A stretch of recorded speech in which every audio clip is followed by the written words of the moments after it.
Assalamualaikum warahmatullahi wabarakatuh. Pemirsa LDS TV dimanapun Anda berada, selamat berjumpa kembali dalam program Indahnya Islam bersama saya Nasti Lauri. Program ini merupakan kerjasama antara Muslimah Cinta Islam Lampung dengan LDS TV. Dan program ini akan membahas masalah seputar Muslimah dan juga Islam.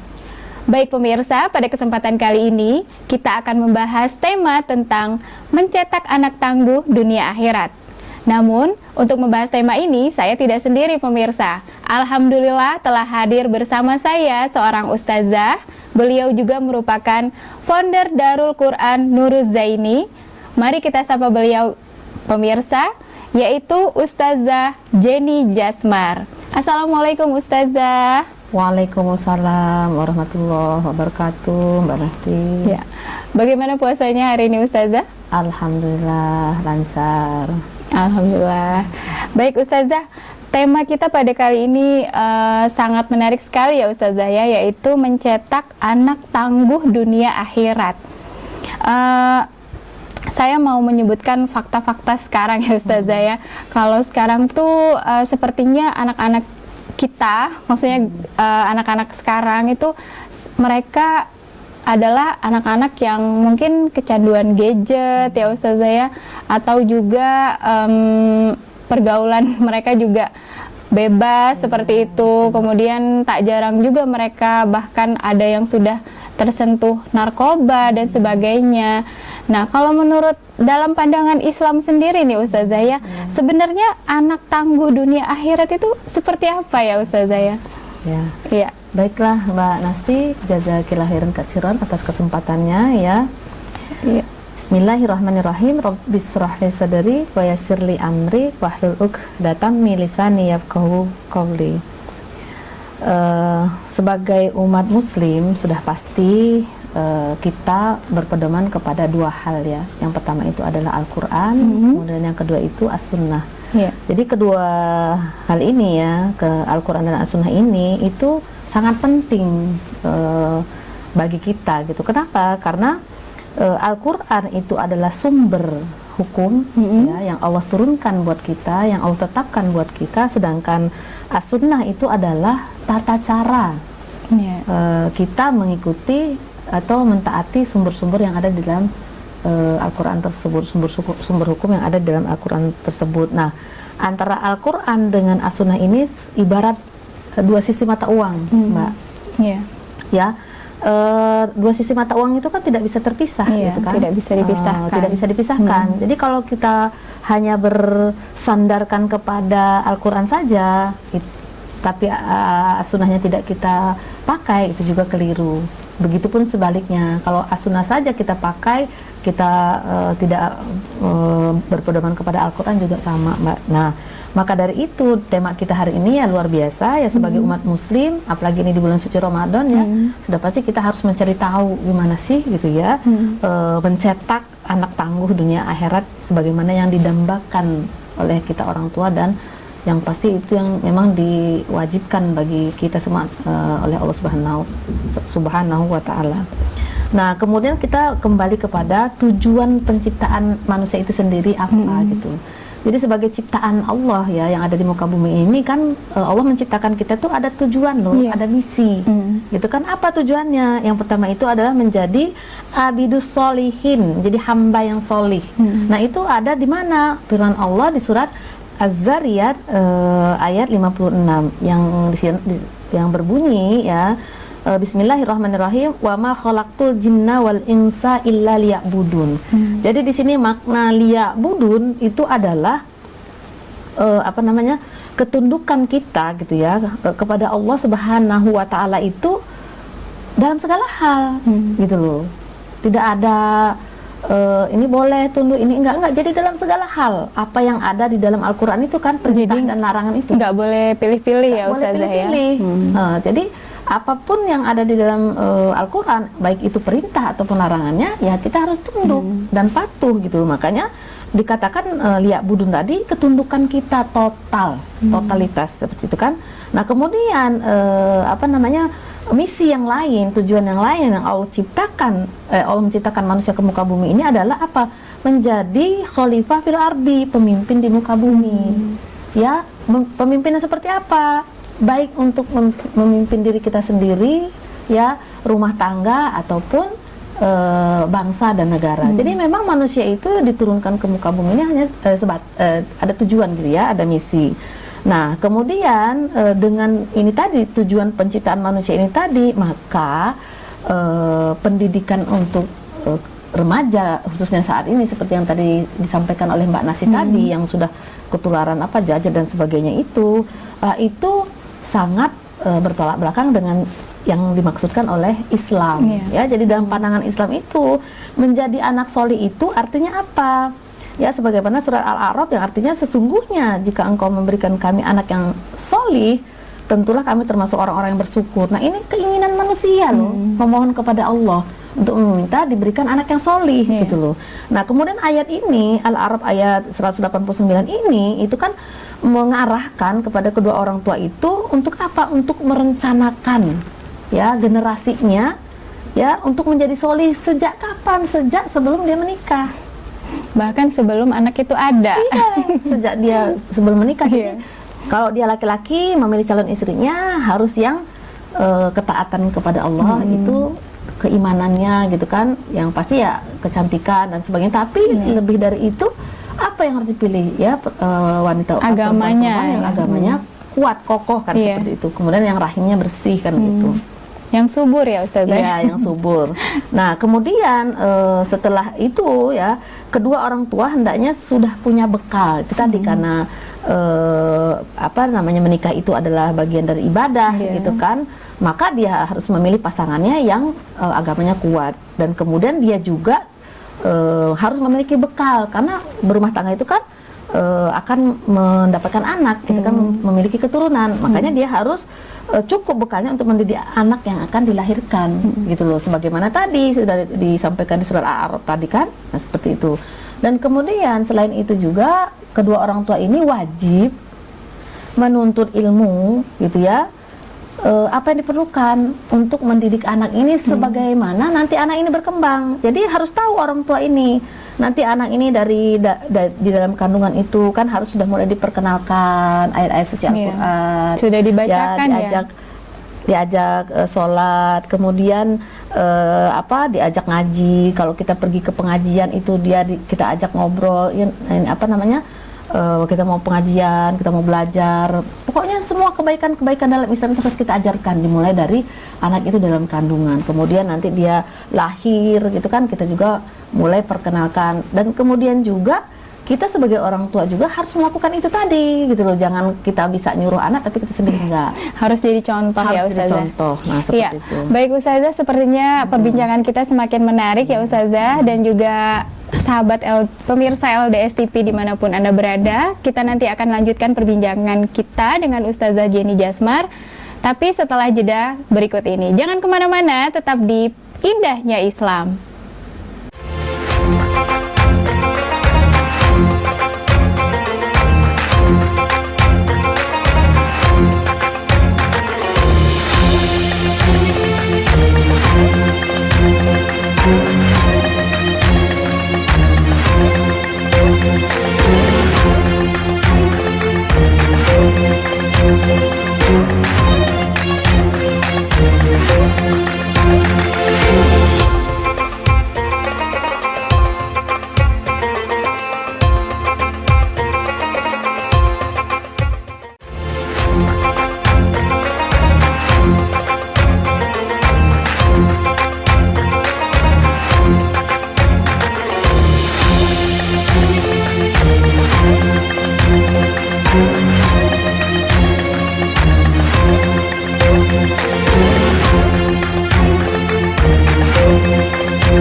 Baik pemirsa, masih bersama dalam program Indahnya Islam. Dan kita masih membincangkan tentang tema mencetak anak tangguh dunia akhirat. Baik Ustazah, kita kembali lagi pada perbincangan kita ya. Kalau tadi Ustazah katakan bahwasanya orang tua itu harus menjadi contoh untuk anaknya. Kemudian apa lagi Ustazah? Ya, baik Mbak Nasti, ya dalam pandangan Islam pendidikan itu harus diutamakan ya. Nah, pertama kali itu dari orang tua. Itu tadi kan menikah pun harus pilih yang terbaik. Nah, ketika sudah berumah tangga, sudah memiliki anak, maka kita juga sebagai orang tua itu harus menjadi contoh. Dan kemudian anak ini juga selain dia menjadi anak yang solih tadi, dia juga adalah qurrata a'yun ya, menjadi qurrata a'yun bagi kedua orang tuanya. Nah, ini ada di dalam surat Al-Furqan ayat 74. Jadi di situ tuh Allah mengatakan ya, kita ini loh minta sama Allah, minta dianugerahkan istri-istri yang solih, kemudian keturunan yang menyenangkan hati gitu kan, kemudian menjadi imam yang yang bertakwa gitu. Artinya ini di surat Al-Furqan ayat 74 ini kita yang meminta kepada Allah. Oleh karena itu ya memang kita harus menjadikan anak kita tuh sebagai anak yang solih, ya solih beneran gitu loh. Menjadikan qurrata a'yun ya betul gitu loh. Nah, tetapi diawali dari kitanya dulu sebagai orang tua. Ya, nah di ayat ini juga Allah itu mengarahkan kepada kita sebagai kedua orang tua itu untuk menjadikan anak itu penyejuk mata, penyejuk hati, kemudian pembawa kebahagiaan di masa hidupnya, membawa kebahagiaan bagi orang tuanya. Karena apa? Secara fitrah anak itu memang diarahkan untuk itu, untuk menyenangkan hati orang tuanya. Ya kan? Karena fitrahnya kan memang kita sama anak sayang, dan anak juga sama kita kan sayang, manja dan sebagainya gitu kan. Nah, fitrah anak ini memang harus seperti itu. Ya, tetap sebagai orang tua kita mengkondisikannya gitu loh. Jangan sampai berubah lagi gitu kan gitu.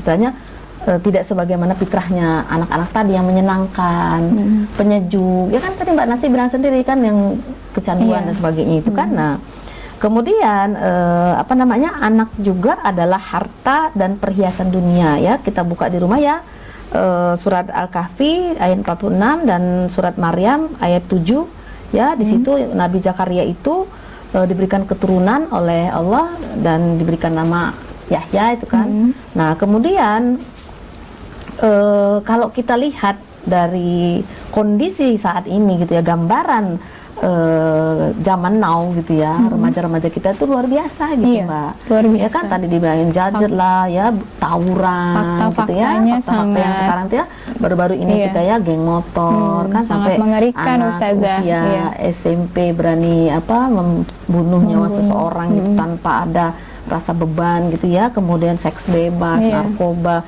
narkotika dan sebagainya, bahkan LGBT sekarang itu sudah menjamur gitu. Itu sesuatu yang biasa aja. Ngeri gitu, ya Ustazah ya. Gitu. Nah, gambaran-gambar seperti ini itu nggak sesuai dengan apa yang Allah sampaikan tadi, bahwa kita itu adalah hamba yang solih gitu, diturunkan ke muka bumi ini sebagai hamba yang solih gitu. Nah, tapi kalau ini sekarang kondisi remaja kita seperti ini, kira-kira gimana? Kira-kira apa yang salah itu Ustazah? Nah, bisa nggak kita kenapa bisa jadi seperti itu? Ya, gitu? bisa nggak kita mencetak anak tangguh dunia dan akhirat dalam kondisi yang tadi gitu kan, seperti itu. Nah, kalau kita balik kembali kepada masa dahulu gitu ya, di mana masa keemasan Islam gitu ya pernah terjadi ya, bukan hanya sekedar cerita atau dongeng gitu ya. Jadi contohnya seperti Usamah bin Zaid radhiyallahu anhu. Beliau itu usianya 18 tahun loh, Mbak. 18 tahun, kemudian beliau ini sudah apa? Sudah menjadi panglima besar. Masya Allah. Dan yang dipimpinnya itu orang-orang besar sekali, siapa? Abu Bakar radhiyallahu anhu. Kemudian siapa lagi? Umar bin Khattab radhiyallahu anhu. Dan memimpin pasukan ini bukan hanya sekedar pasukan ecek-ecek, yang itu melawan pasukan besar yang sangat kuat. Masya Allah. Dan kemudian menang dengan gemilang. Makanya usia 18 tahun usia ya 18 tahun. Kan kalau sekarang usia 18 tahun ada di mana? Di Gitu kan? Mobile Legend. Nah, di Mobile Legend. Perangnya di Mobile Legend, Ustazah. Di Mobile Legend. Walau memang kita kondisi saat ini memang tidak sedang berperang ya, seperti itu. Tapi ini salah satu contoh gitu ya, bukti bahwa remaja kita, pemuda kita itu luar biasa. Kemudian Sa'ad bin Abi Waqqas, itu usianya di bawah lagi 17 tahun. Masya Allah. Dan beliau ini pemanah ulung pertama kali yang dimiliki oleh Rasul. Kemudian pernah memimpin pasukan muslimin melawan pasukan Persia. Kebayangkan Persia itu negara besar, Mbak. Iya, negara Ya kan? yang sangat kuat waktu itu. Usia 17 tahun sudah bisa gitu. Jadi pasukan pemanah itu ya, pemimpin pasukan pemanah ya. juga gitu. Ustazah ya. Nah, kemudian beliau ini juga masuk ke dalam 10 kategori yang itu Dijamin masuk dijanjikan surga. oleh Allah, jaminan surga. Iya, heeh. Kebayang nggak ya? Masya Allah. Nah, kemudian ada Ibnu Sina, ya, ada Al-Khawarizi, kemudian ada Sultan Muhammad Al-Fatih. Itu yang terkenal Ustazah ya. Yang disukai oleh remaja-remaja kita Iya. saat ini kan ya. Nah, Menerobos benteng Konstantinopel. Konstantinopel. Iya. Dan itu usianya luar biasa, masih muda banget. Masih Antara muda. 17 dan 18, 18 Mbak. tahun. Sudah berhasil memimpin pasukan Iya. yang luar biasa. Konstantinopel itu terkenal banget loh, negara yang kuat, bentengnya kokoh, Tidak bisa ditembus. tidak bisa ditembus, dan itu sampai berapa ratus tahun kemudian Iya. setelah sabda Rasul itu kan. Nah, itu luar biasa kan. Nah, kalau dibandingkan dengan sekarang kan itu jelas apa namanya, tidak ini ya, tidak matching gitu ya, tidak pas lah gitu.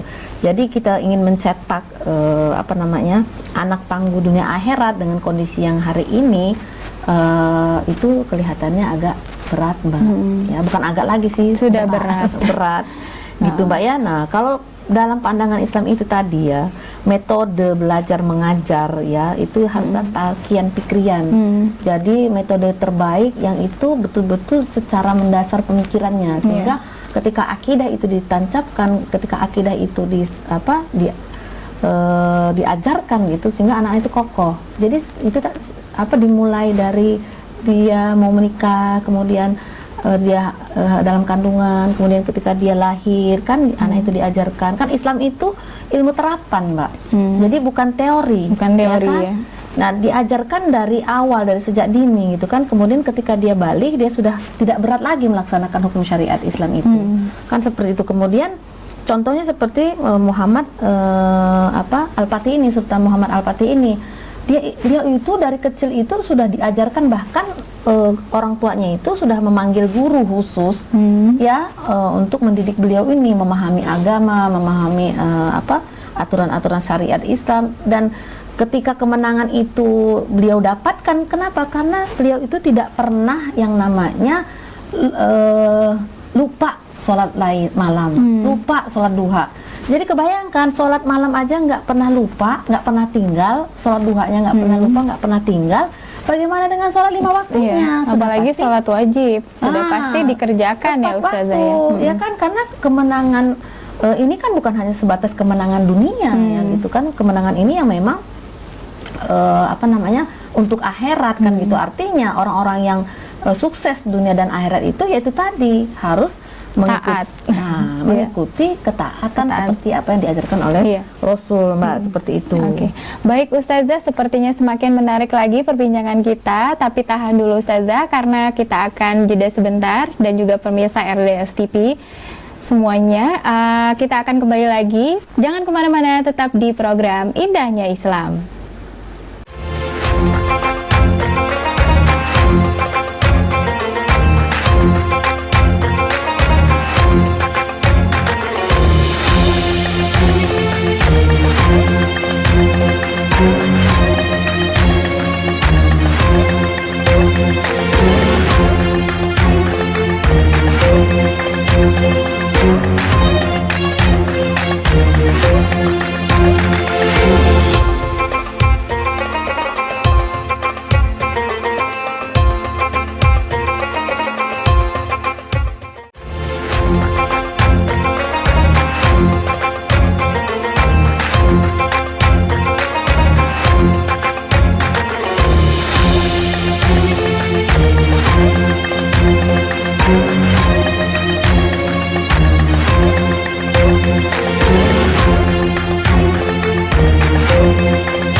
Baik pemirsa, Anda masih menyaksikan program Indahnya Islam dengan tema mencetak anak tangguh dunia akhirat, dan masih bersama Ustazah Jenny Jasmar. Baik Ustazah, kita melanjutkan perbincangan kita ya Ustazah. Kalau tadi disebutkan bahwasanya pada masa dahulu tokoh anak tangguh yaitu tokoh dunia yang sangat terkenal Sultan Muhammad Al-Fatih ya Ustazah ya, pada usianya yang masih sangat belia, beliau mampu memimpin pasukan gitu. Tapi faktanya yang terjadi sekarang ya Ustazah ya, ternyata generasi kita ataupun anak-anak kita itu tidak seperti itu gitu. Lalu yang jadi pertanyaan saya adalah bagaimana solusi atau apa nih yang harus kita lakukan sebagai orang tua dan juga mungkin calon orang tua untuk mencetak anak tangguh dunia akhirat tadi gitu Ustazah. Ya Mbak Nasti, dalam kondisi yang berat ya, tapi tetap harus kita lakukan. Ya solusinya memang kita harus kembali kepada aturan Islam, kembali kepada syariat Islam. Kan tadi di awal sudah disampaikan bahwa Allah itu mengutus kita itu hanya untuk menjadi hamba yang solih.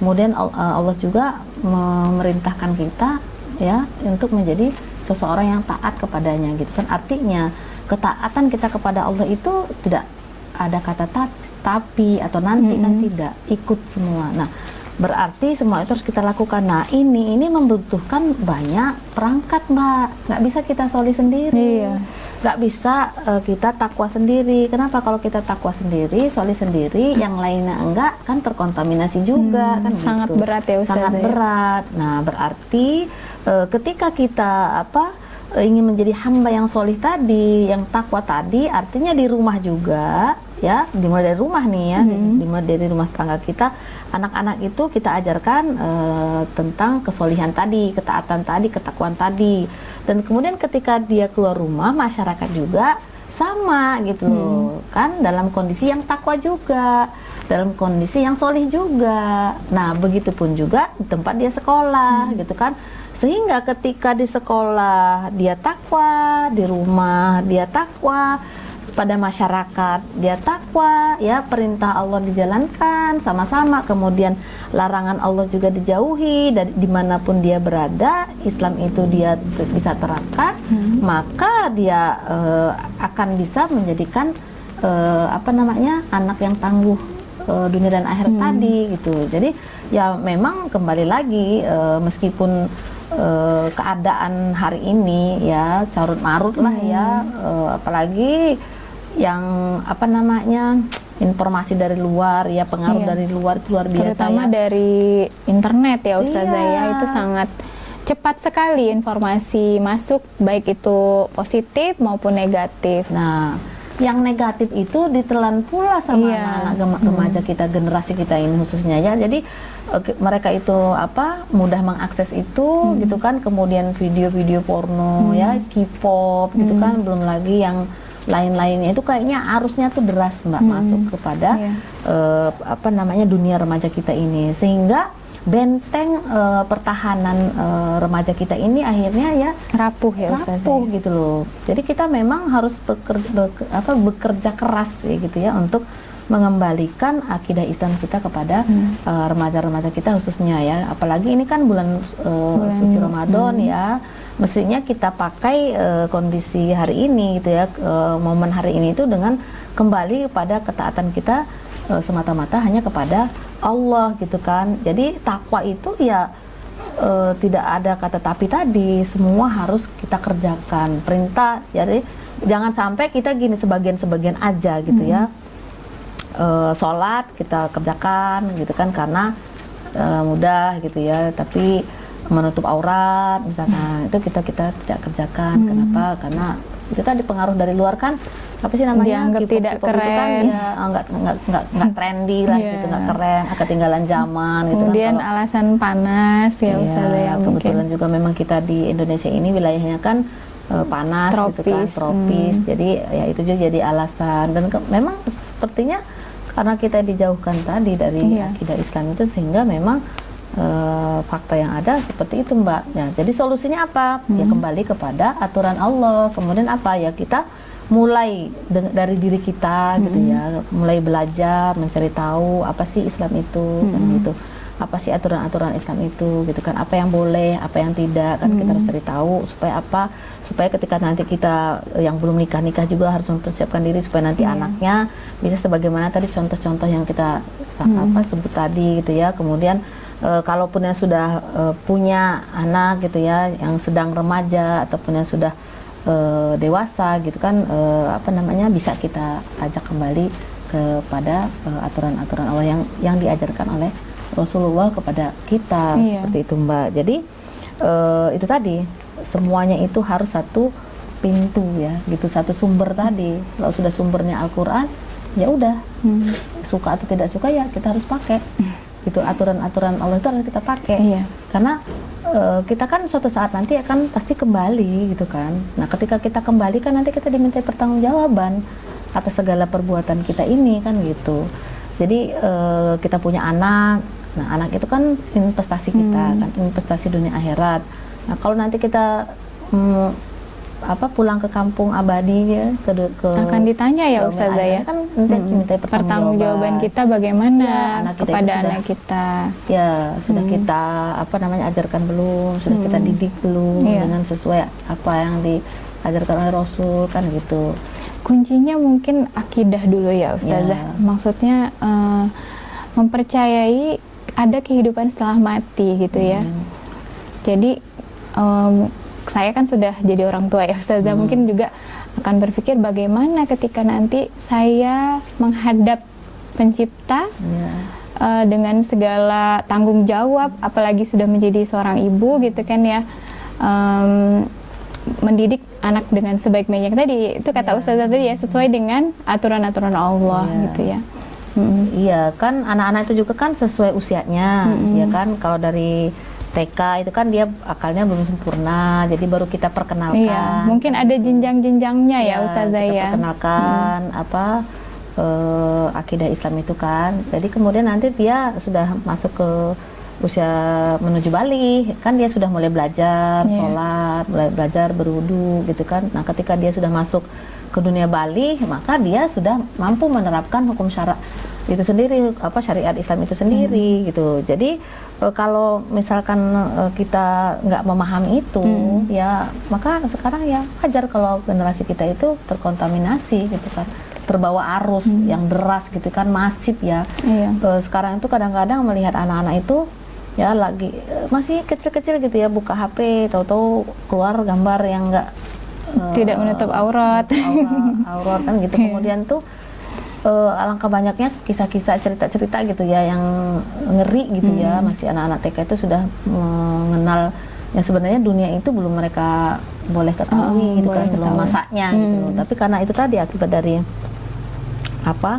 arus derasnya dari luar itu, pengaruhnya itu mereka bisa mengakses apapun dari internet gitu ya, dari media sosial itu, sehingga ya bagi mereka akhirnya pelajaran itulah yang mereka dapatkan gitu. Nah padahal kita ini sekarang itu ya maaf ngomong ya, untuk TPA gitu itu kan sangat-sangat terbatas gitu ya, jangkauannya gitu kan. Apalagi sekarang lebih menarik film gitu kan, lebih menarik acara-acara anak-anak sekarang yang banyak pilihan kan, terus ditambah lagi game-gamenya seperti itu. Nah, jadi itu memang. Tapi memang faktanya ya karena memang dibuat seperti itu ya Ustazah ya. Fakta tentang K-pop, fakta tentang gamer itu lebih menarik untuk anak-anak, bahkan bukan anak-anak saja, bahkan orang dewasa pun sangat menikmatinya gitu ya Ustazah. Iya. Nah makanya itu memang harus dimulai dari diri kita. Contoh kayak misalkan HP ya, HP itu kan penting ya, karena itu kan teknologi canggih. Tetapi kita kalau masih punya anak kecil itu harus bisa menyikapi juga. Jangan kita melarang dia pegang HP, tapi kita juga sendiri masih pegang gitu kan. Kita nyuruh dia sholat, tapi kita sendiri juga belum sholat kan gitu. Kemudian kita nyuruh dia melakukan hal-hal yang baik, tapi kita sendiri aja belum mencontohkan. Itu kan yang bahayanya kan di situ. Namanya anak kecil itu kan usia 7 tahun ke bawah itu ya, itu kan peniru ulung kan. Apa yang dilakukan oleh orang tuanya kan itu yang dia tiru. Iya, nah, maka dari itu sebagai seorang ibu ya, sebagai seorang istri memang kita itu harus punya ilmunya. Agar supaya apa? Supaya anak-anak kita itu yang dia lihat kan yang pertama kali dari dia lahir itu kan adalah kita, orang Iya, tuanya kan. ibunya ya, Ustazah. Ibunya yang dia lihat. Jadi apapun gerak-gerik kita kan dia itu melihat kita gitu. Ya betul-betul peniru ulung apa yang kita makan, yang kita pakai, yang kita apa aja lah, kalau anak-anak itu kan pasti melihat ibunya. Makanya itu tadi, kalau misalkan kitanya nggak paham, nggak ngerti ilmunya, hanya cuma bisa nyuruh-nyuruh, cuma bisa merintah-merintah ke anaknya gitu ya, ya anak juga pasti akan ngeyel gitu loh. Pasti dia akan ya, mama aja nggak sholat, mama aja belum sholat, makanya aku nggak, nanti aja gitu kan gitu. Nah apalagi kalau kita udah capek kerja gitu kan, nah ketika kita capek kerja ya sudahlah, kita panggil guru gitu kan ke rumah gitu kan. Akhirnya yang diajarkan ke anak kita tuh ya si guru tadi. Kadang namanya manusia itu kan macem-macem kan karakternya ya. Kalau dia solih, alhamdulillah. Nah kalau enggak kan akhirnya anak kita terkontaminasi seperti itu, ya kan. Kemudian karena capek kerja itu tadi ya, kemudian akhirnya kita bayar baby sister gitu kan. Anak kita apa namanya, dititipkan kepada baby sister. Nah padahal baby sister sekarang kan kita tahu sendiri ya kan, mereka itu seperti apa kan, karena di frame mereka itu kerja kan. Berarti kalau kerja itu sama dengan money ya, sama dengan pendapatan gitu kan. Yang penting dia kerja gitu kan. Persoalan anak kita ini apakah akidahnya baik atau buruk kan itu bukan urusan dia gitu kan. Kenapa? Karena itu tadi, di rumah, di luar, dan di masyarakat itu kita nggak sama gitu Mbak. Jadi ya memang berat seperti itu. Iya, beratnya adalah ketika orang tua memang berkewajiban untuk mendidik anak, tetapi mereka juga harus memikirkan untuk mendapatkan uang gitu ya Ustazah ya. Tambah berat. Iya, tambah berat. Jadi belum lagi sekarang itu ekonomi kita ini bermasalah kan. Maksudnya sedang tahu sendirilah pokoknya, sejak pandemi itu kan kita tuh ekonominya turun gitu kan. Iya. Artinya nggak hanya ayah saja yang harus mencari nafkah, tapi seorang ibu juga yang membantu, harus keluar. jadi tambah berat lah tugas seorang ibu masa ini Mbak. Seperti itu ya. Baik Ustazah, sepertinya kita harus terpaksa mengakhiri perbincangan kita Ustazah, karena juga waktu juga sudah menunjukkan akan segera berakhir maksudnya. Langsung saja Ustazah, untuk closing statement pada diskusi kita pada kali ini. Ya, terima kasih Mbak. Jadi memang pertama kita harus kembali kepada relnya, kembali kepada aturan Islam, sebagaimana yang dicontohkan oleh Rasul. Seperti yang tadi, kita itu disuruh taat kepada Allah, itu takwa gitu kan. Jadi takwa itu taat pada perintahnya, kemudian menjauhi larangannya, itu tanpa tapi, tanpa nanti. Nah, event Ramadan ini gitu ya, mari kita jemput, mari kita songsong, mari kita sambut gitu ya. Dan mari kita memperbaiki diri agar supaya apa? Supaya nanti kita kembali kepada Allah Subhanahu wa Ta'ala itu tanpa beban berat penghisapannya. Seperti itu aja mungkin Mbak. Iya. Terima kasih. Baik, Mbak. Ustazah. Semoga bermanfaat ya. Amin, amin. Jazakillah khairan Ustazah atas penjelasannya. Baik pemirsa LDS TV dimanapun Anda berada, demikianlah perbincangan kita bersama Ustazah Jenny Jasmar. Mudah-mudahan apa yang disampaikan oleh beliau dapat bermanfaat bagi kita semua dan dapat kita amalkan dalam kehidupan kita sehari-hari, khususnya pada bulan barokah yaitu bulan Ramadan ini. Baik, saya Nasti Lauri yang bertugas mohon undur diri. Jika ada salah sikap maupun kata saya mohon maaf. Dan Anda tetap dapat menyaksikan program Indahnya Islam di jam yang sama dan juga channel yang sama di LDS TV tentunya. Muslimah solihah, muslimah solihah, muslimah cerdas, muslimah cinta Islam. Wassalamualaikum warahmatullahi wabarakatuh. Waalaikumsalam warahmatullahi wabarakatuh.